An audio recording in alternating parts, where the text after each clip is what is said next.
Hello and welcome to the New Haven Independent Vlog News Summary direct from our Compost newsroom. Let's see what happened this week.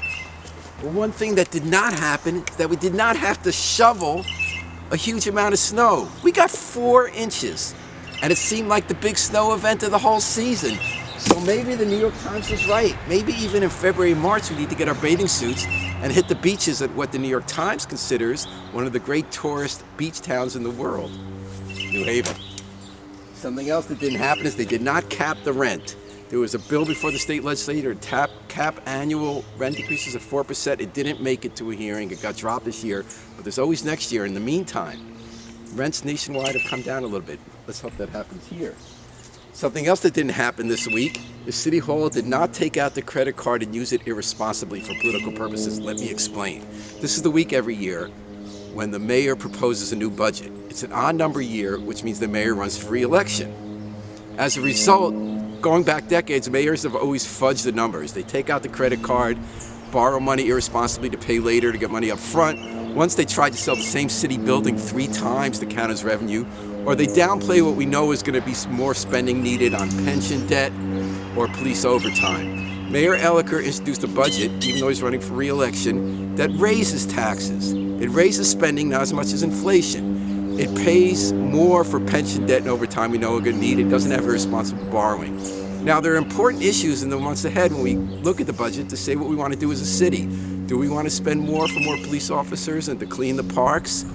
Good questions, but at least it's going to be an honest discussion. Good start. First Hebrew primer, Dick Duke, vocab, everything. Well, something that didn't happen this week, the State Board of Ed did not approve a proposal to create a Hebrew language charter school. The reason is because before it comes before the State Board of Ed, a proposal for a charter gets rated by the staff at the State Board of Ed. You need to get 38 points out of 57. They did not make the cut. A second proposal for a new charter school in New Haven did make the cut for an all-boys school. The Reverend Kimbers been trying to do this for years. It didn't get 38 points, it got 37.55, but they rounded up and then it got approved. When you have friends in high places, as they teach you in school, sometimes math works in your favor. Something else that didn't happen, there was a late night shooting in the Hill, and a guy emerged from the scene with a loaded illegal gun, and he didn't get away because a new cop named Thomas Brunsky had an Apple Watch on his wrist. And he programs the watch so that when there's a shot fired in New Haven and recorded by the shot spotter system, he sees it before everybody finds out and other cops get alerted. He heard about this shooting, he saw where it was, and he and other officers got there in time to catch the person before he could shoot somebody else or get away.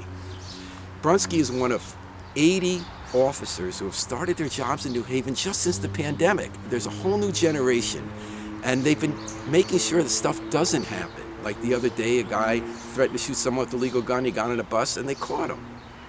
This is making me hopeful because when you have all this new energy of people who know how to do things in new ways as we try to change policing, we have an opportunity with this crew that's bonding and working these long hours in tough circumstances to improve how we do things in New Haven. And it makes me think that often what happens in New Haven makes us optimistic. On weeks like this, it's also stuff that doesn't happen that can make us hopeful for the future. Until next time, this is the New Haven Independent Vlog News Summary, and remember, always pick up your trash.